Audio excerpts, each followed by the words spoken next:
Olá pessoal, sejam todos bem-vindos.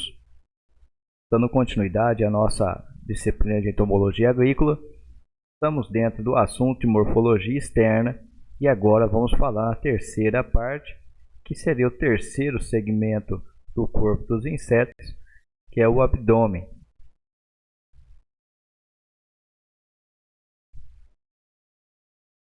Pois bem, essa imagem já vem seguindo a gente, há algum tempo, e a gente já reforçou várias vezes que o corpo do inseto é dividido em três partes: cabeça e tórax nós já vimos. Agora vamos falar do terceiro segmento, que é o abdômen do corpo dos insetos. Essa região ela se caracteriza aí pela sua simplicidade de estrutura, Acaba que no abdômen não possuem apêndices locomotores, Embriologicamente nunca ocorre mais do que 12 segmentos. Lembra que a gente viu que existem segmentos na antena e a gente chamava de antenômeros. Existem segmentos lá no tarso e a gente chamava esses segmentos de tarsômeros. E existem segmentos abdominais que a gente chama de urômero, certo? Bom, apesar da sua aparência simplificada, é uma região altamente especializada, É lá que estão os principais órgãos responsáveis aí pela manutenção da vida do inseto, especialmente, aí os movimentos respiratórios. Dá uma olhada aí na estrutura geral do abdômen dos insetos, onde você tem placa tergal, placa external e a membrana pleural. Então são essas três composições: placa tergal, placa external e membrana pleural em cada um dos segmentos do abdômen. E esses segmentos a gente chama de urômero, beleza?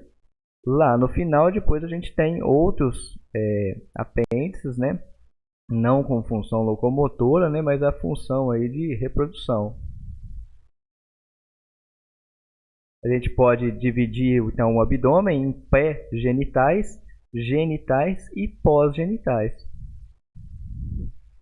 Dá uma olhada nessa imagem bem bacana aí do gafanhoto, Você vê os segmentos do abdômen muito bem definidos. Segmentos pré-genitais, Nós estamos falando aí do urômero 1 ao 7 em fêmeas e de 1 ao 8 nos machos, São muito semelhantes entre si esses segmentos do abdômen. O primeiro urômero normalmente ele está unido aí com o metatórax, aquele último segmento do tórax, lembra? Em alguns himenópteros, o primeiro urômero ele está fundido com o metatórax. Então, o primeiro urômero está fundido com o metatórax. E o segundo e o terceiro urômero formam uma constrição. A gente chama de pedúnculo ou pecíolo. Dá uma olhada aqui na imagem representativa dessa vespa. Está vendo aqui essa constrição que tem aqui? Então, um primeiro segmento desse abdômen está aqui do outro lado, o que às vezes você poderia imaginar que fosse ainda o tórax, mas já é o primeiro segmento do abdômen. E aí você tem essa constrição aqui e depois o restante do abdômen. Segmento então pré-genital, antes das genitálias ou visceral. Dá uma olhada aí, exemplos de pedúnculo dessa constrição aí típica de alguns insetos, especialmente aí de alguns himenópteros. Segmentos genitais, no caso aí das fêmeas, está lá no segmento 8 e 9, nos machos no segmento 9, no urômero 9, estão associados aí à presença das estruturas genitais. Nas fêmeas de lepidópteros, a abertura da cópula se localiza ventralmente, no urômero 8. E o orifício de postura no urômero 9 e 10, depende aí da espécie. Isso aqui a gente já comentou também logo lá no início, mas para que você tenha aí uma localização, né? A posição ventral é na parte de baixo do corpo do inseto. A posição dorsal é a parte de cima do corpo do inseto. Tudo bem? Segmentos pós-genitais, né? São aí o 10 e o 11, né? Difícil separação, devido aí à ocorrência de uma fusão entre eles. O apêndice presentes aí no 10º segmento, né, são chamados de pigópodos, né? Por exemplo, as pernas anais aí das lagartas e de algumas larvas. Dá uma olhada aí para você ver, ó, o último apêndice no abdômen, né, chamado de pigópodos. São pernas abdominais.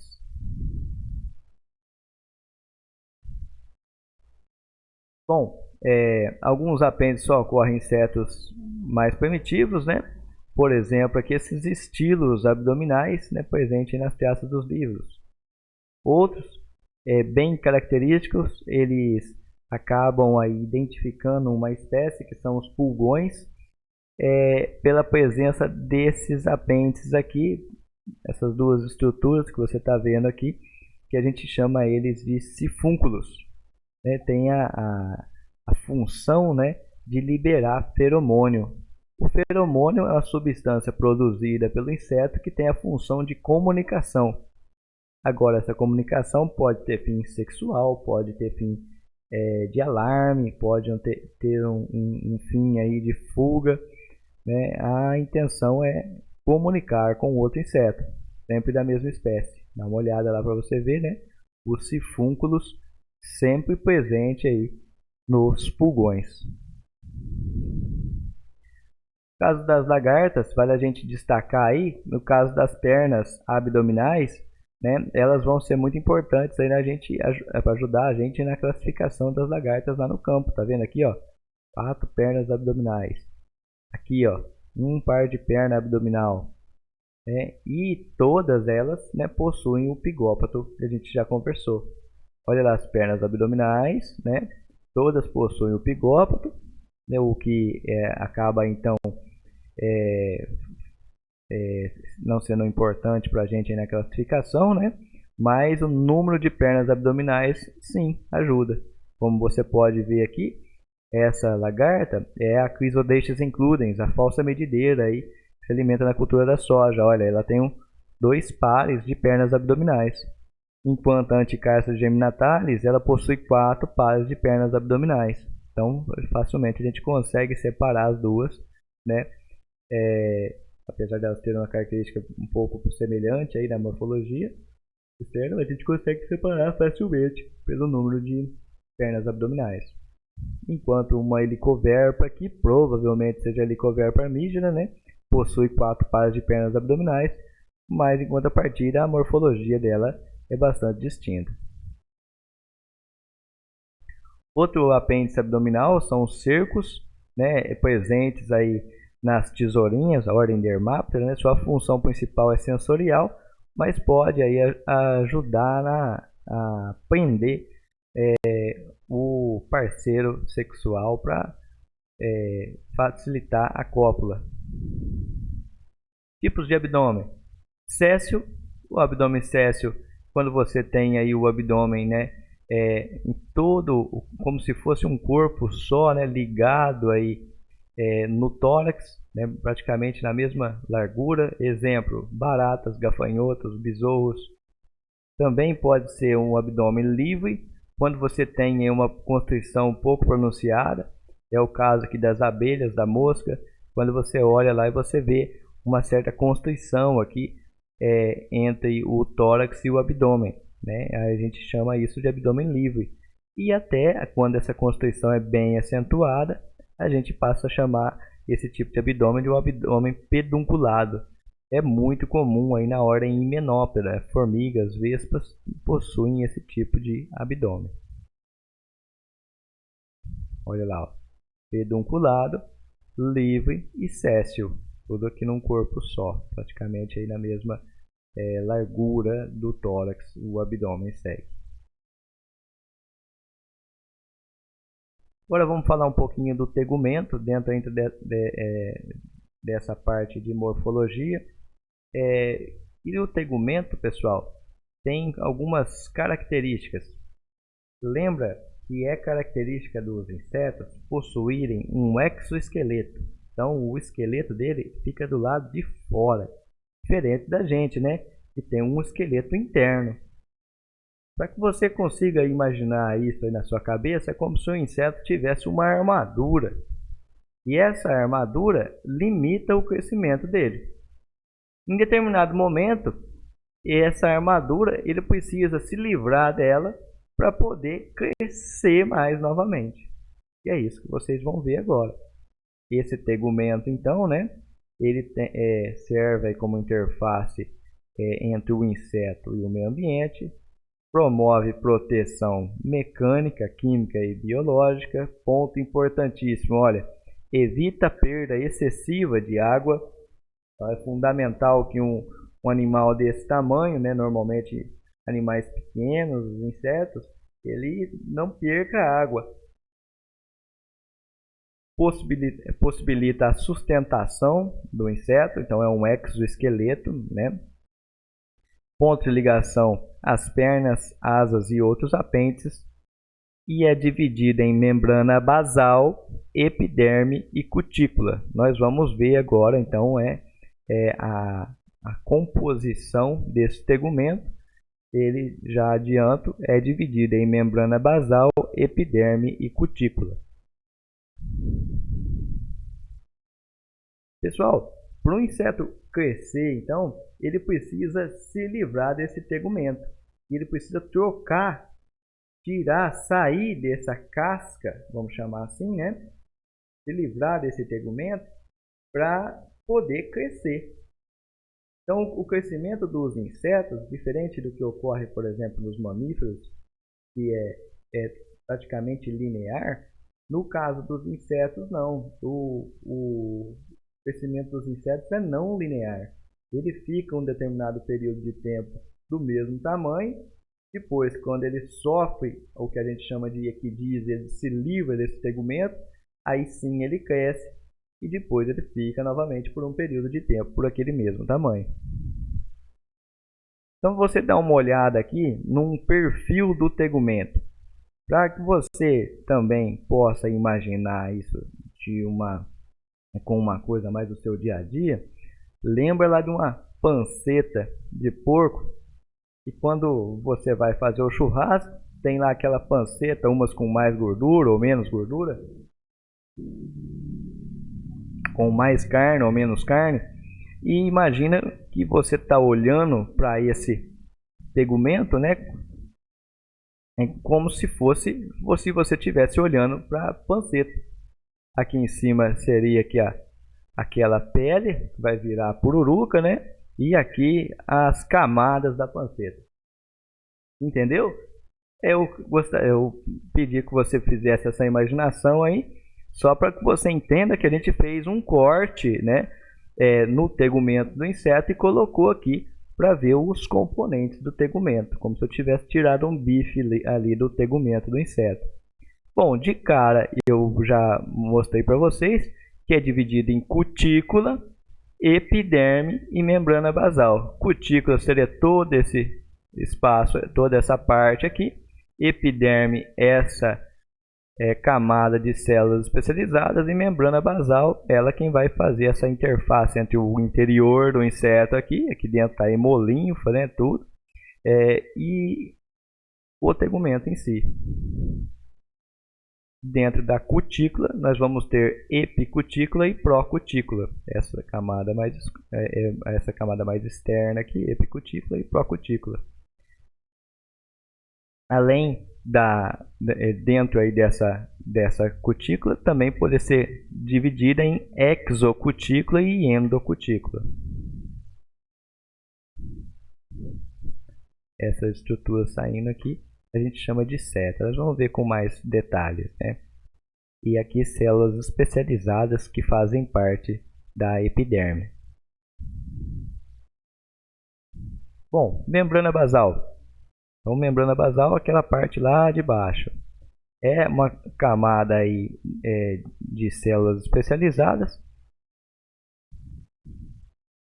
Ela separa a epiderme da hemocele. Hemocele é a cavidade, vamos chamar assim, é o oco do inseto, né, a parte de dentro do inseto, aonde tem a hemolinfa ali e todos os órgãos que o inseto precisa para sobreviver. Então, sistema digestivo, sistema reprodutivo, sistema respiratório, está tudo dentro desse oco aí, né, envolvido por essa membrana basal. Nervos, traqueias, né, penetram essa membrana basal aí e correm entre essa epiderme. A epiderme, pessoal, é aquela camada de células especializadas. Então, essa membrana basal, ela é secretada, né? Ela é secretada aí por um tipo de hemócito, são células do sangue que formam ela. Essa parte aqui, como vocês podem ver, essa parte aqui de baixo. Depois, logo acima dessa membrana basal, tem essa camada de células especializadas. Aí tem enócito, célula tricógena, glândula dérmica, essa camada de células especializadas que a gente chama de epiderme. Então, essa aqui a gente já viu.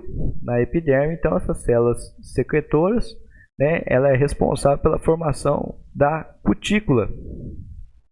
Por ocasião da equidise, que é justamente esse processo de troca do tegumento, né, as células das epidermes se tornam ativas e começam a produzir enzimas que vão digerir as partes da cutícula, né, da cutícula antiga. Então, olha que interessante. Em determinada etapa do inseto, quando ele vai sofrer a equidise, essas células da epiderme vão começar a produzir enzimas. Essas enzimas vão digerindo a cutícula daquele tegumento antigo, daquele tegumento em que ele vai se livrar. E nisso, né, ele vai começar a produzir um novo tegumento. Então, o inseto sempre estará protegido, né, pelo tegumento. Dentro dessa camada de epiderme, tem algumas células especializadas. Essa aqui está pintadinha de vermelho, né, é o enócito. Então, ela fica lá dentro dessa camada da epiderme, produtor de uma proteína conjugada, chamada lá lipoproteína, que forma a camada de cuticulina, a mais interna das camadas da epicutícula. Então, essa epicutícula, essa camada aqui que vai por cima, né, tampando todo esse tegumento, ela tem uma camada mais interna, né, de lipoproteína, com afinidade mais aí a gorduras. Depois, célula tricógena, também uma célula especializada dentro dessa epiderme. Né? Essa célula tricógena é bastante numerosa, são aqueles pelos que você vê no corpo do inseto. Né? Nesses pelos, você tem lá, esse pelo a gente chama de seta, né? Você tem lá na sua extremidade acoplado, né, uma célula tricógena, tem a função tátil e audição. São numerosos, então, essa célula tricógena ao longo do corpo do inseto. Existe também a presença de uma glândula dérmica. Essas glândulas dérmicas, né, elas são derivadas então, da epiderme aqui, têm a função, né, de produzir substâncias que vão promover a formação do que a gente chama de epicutícula, né, também chamado de tetocutícula. Então tem uma parte da epicutícula que vai ser produzida pela glândula dérmica. Então uma parte é pelo enócito, outra parte é pela glândula dérmica. Tipicamente consiste em uma estrutura vacuolada e um duto chamado de duto da glândula dérmica. Olha para você ver esse canudinho aqui, ó. Bom, cutícula.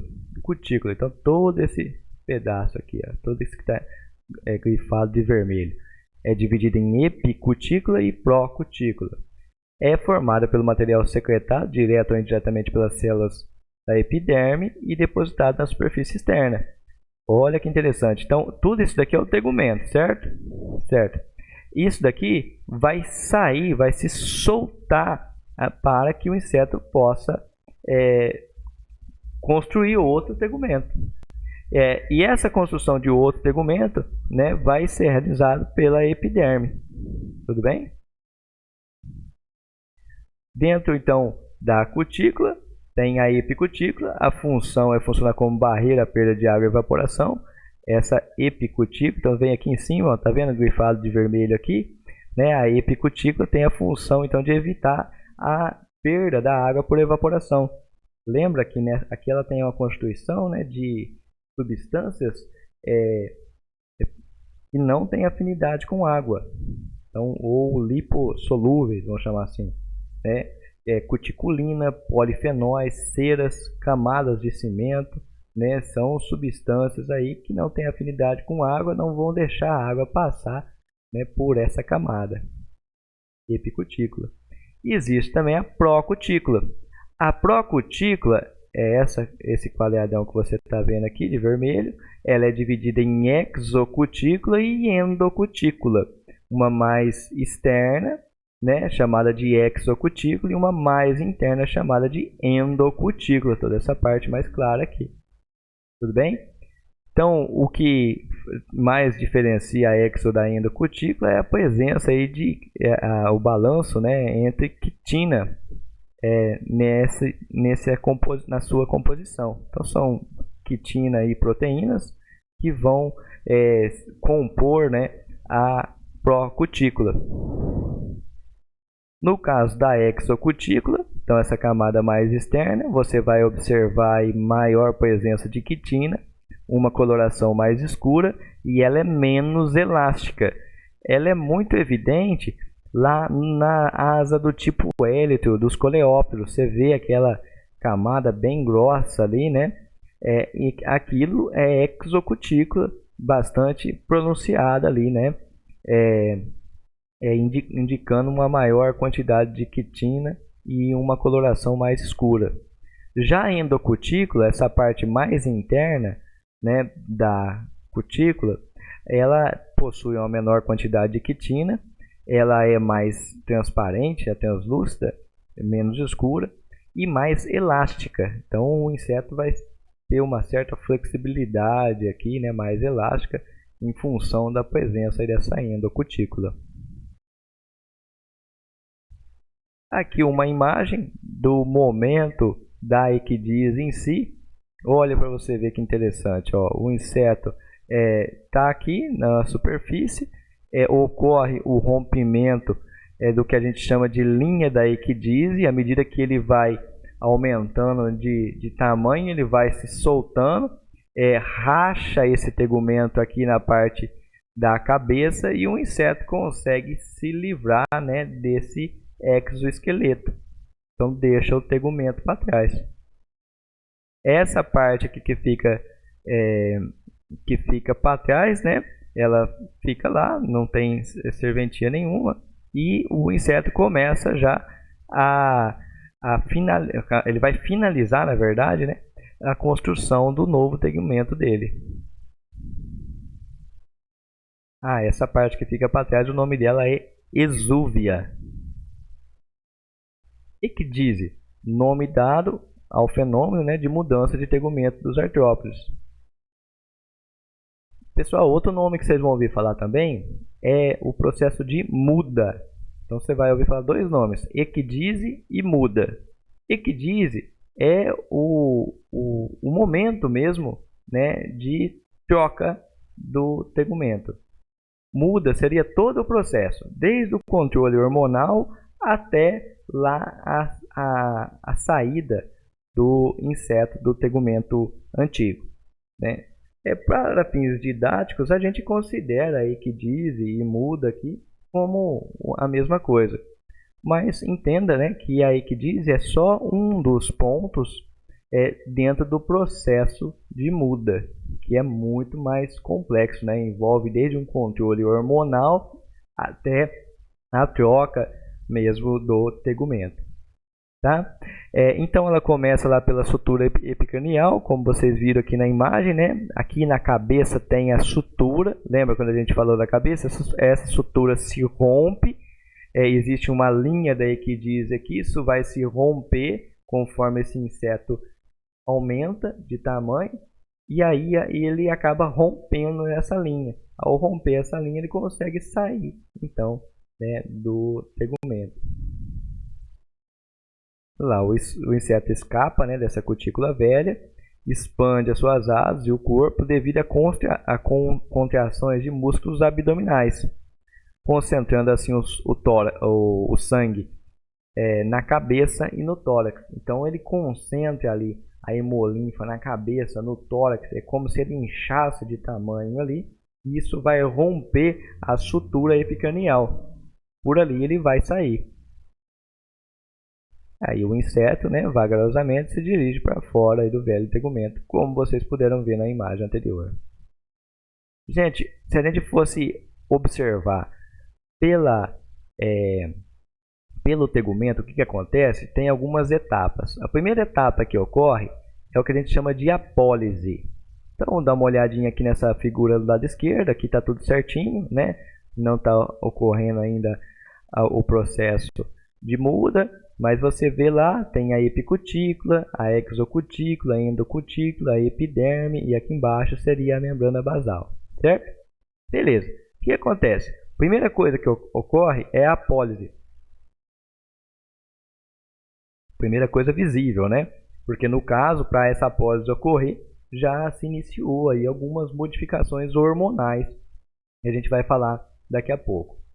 Essa apólise nada mais é do que o desligamento ou aqui a separação dessa endocutícula da epiderme. Então fica um espaço aqui, ó, tá vendo? É como se ele desacoplasse, como se ela soltasse aqui, né? Esse soltar, né, promove esse espaço que a gente chama de espaço subcuticular, certo? Ao promover esse espaço, a própria camada da epiderme vai produzir aqui, vai liberar nesse espaço uma substância que a gente chama de fluido da equidise. Fluido da equidise. Esse fluido da equidise, ele vai começar a decompor, a procutícula, ele vai começar a decompor toda essa camada aqui que você está vendo, perdão, procutícula, a endocutícula vai começar a decompor toda essa camada aqui da endocutícula, certo? Enquanto ele vai fazer isso aí, vai sendo já secretada a nova camada de procutícula. Oh, que interessante!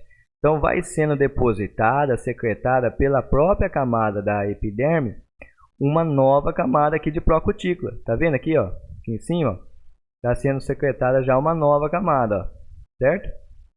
Então vai sendo secretada aqui, esse fluido da equidise vai digerindo toda essa endocutícula antiga, vai sobrar lá em cima só aquela parte mais rígida, só aquela parte mais escura do tegumento, certo? Depois que houve toda essa digestão, ocorre então a equidise. O inseto vai romper a linha da equidise, né? Vai sair fora daquele tegumento antigo. Vai ficar aqui mais ou menos nesse tipo de configuração, né? Aquela procutícula ainda não está pronta, né? Ela estava sendo ainda depositada sobre a epiderme, e aí depois o que acontece? O inseto ainda está vulnerável, né? Mas aí cerca de algumas horas depois o inseto ele vai expandir. Essa expansão é feita aí com a deglutição de ar, então o inseto vai inchar de tamanho e aí ele vai expandir. O que acontece? Essa expansão, esse inchar de tamanho aí do inseto, perdão aqui, vai fazer com que ocorra, né, o escurecimento, o endurecimento dessa camada de procutícula. Então essa procutícula vai expandir e cerca de algumas horas depois vai escurecer e endurecer. Então essa camada aqui vai ficar dura, né, vai proteger já o inseto, essa camada mais externa. Mas ainda está faltando um pedaço do tegumento aqui, né? Está faltando aquela parte que a gente chama de endocutícula, a parte de dentro da cutícula, na verdade, a parte mais interna da cutícula. Aí a membrana basal vai começar a secretar a endocutícula. Então essa endocutícula vai aumentando de tamanho, vai crescendo, né, até ocupar todo o espaço aqui. Tudo bem? Essas são então as etapas aí da ecdise. Gente, como eu disse para vocês, o processo de muda ele é muito mais complexo e abrangente, né, do que a ecdise em si, que é só uma das etapas, que é quando o inseto deixa o tegumento velho, né? E esse processo começa já com um fino balanço hormonal. Dá uma olhada aqui para vocês terem uma ideia, né, de como que isso funciona. Aqui tá essa ilustração está representando o cérebro dos insetos, né, que seria lá o agregado ali de neurônios, né, do inseto, do sistema nervoso dos insetos. Desse agregado aí de neurônios, né, são emitidas substâncias. Essas substâncias produzidas vão estimular outras regiões. Então, essas substâncias produzidas vão estimular outras regiões, como por exemplo a glândula protoráxica. Essa glândula protoráxica, ela vai produzir hormônios, que é o hormônio da ecdise. Tá vendo que esse hormônio da ecdise pode impactar tanto da fase de pupa quanto para o adulto, tanto quanto a fase larval quanto para a fase de pupa, né? Quanto para o processo de ecdise aqui, né? Então esse hormônio da ecdise pode ser liberado em cada uma dessas fases. Outra possibilidade, a produção desse hormônio juvenil, esse HJ. Esse hormônio juvenil também pode se apresentar nas diferentes fases larvais, entre aí a fase larval e a fase de pupa, e inclusive né, nessa fase larval e a fase de pupa. Gente, é o fino equilíbrio, o fino balanço entre esse hormônio juvenil e esse hormônio aí da metamorfose, ou o equidisônio, é o hormônio do crescimento, esse fino balanço entre esses dois que vai determinar se o inseto se mantém naquele instar que ele está, ou se ele vai sofrer uma equidise, se ele vai trocar de tegumento. Tudo bem? Tudo isso é muito fino, são pequenas quantidades desses hormônios que vão dizer se o inseto vai sofrer ou não, né, essa mudança ou crescimento. Tudo bem? Quem governa tudo isso, né, é o sistema nervoso dos insetos, e esse sistema nervoso é quem vai produzir, ou pelo menos estimular a produção desses hormônios. Esse estímulo que o cérebro percebe tem a ver com as condições do ambiente. Então, se tem mais alimentos, se a temperatura está ótima, se tem umidade, como está o dia, todo esse tipo de coisa que vai regular aí a presença ou ausência do hormônio em maior ou menor quantidade. Aqui são alguns desses hormônios, né? O hormônio protoráxico trópico, dentre os ectosteroides, o equidisônio é o mais importante, e o hormônio juvenil. Só a descrição então de cada um, né? Esse hormônio protoráxico trópico tem o objetivo de estimular glândulas protoráxicas para produzir ectosteroides. Esse ectosteroide tem a função promotora da ecdise, então não ocorre ecdise se não tiver ectosteroide. Ó, que importante, ó. Não ocorre ecdise se não tiver a presença de um ectosteroide lá. O principal exemplo é o equidisônio. O hormônio da eclosão, ele acaba sendo armazenado no corpo cardíaco, aquela estrutura lá no sistema nervoso dos insetos, que acaba regulando o comportamento do inseto durante a ecdise. O outro hormônio é o hormônio juvenil, né? Ele vai ser responsável, né, pela manutenção das características larvais, né, ou de ninfas aí do inseto. A fase imatura do inseto, ela se dá, né, pela presença desse hormônio juvenil aí na composição. Muito bem. Então agora a gente finalizou então a morfologia externa dos insetos. Peço que vocês acessem então as atividades para serem realizadas e coloco à disposição novamente para esclarecimento de dúvidas. É só me procurar. E na próxima aula nós vamos falar sobre a morfologia interna, né? Além do crescimento e desenvolvimento, vamos começar a falar também dos aparelhos dos insetos. Então, o sistema reprodutivo, o sistema nervoso, cada um, sistema respiratório, cada um aí dos aparelhos necessários para a sobrevivência do inseto.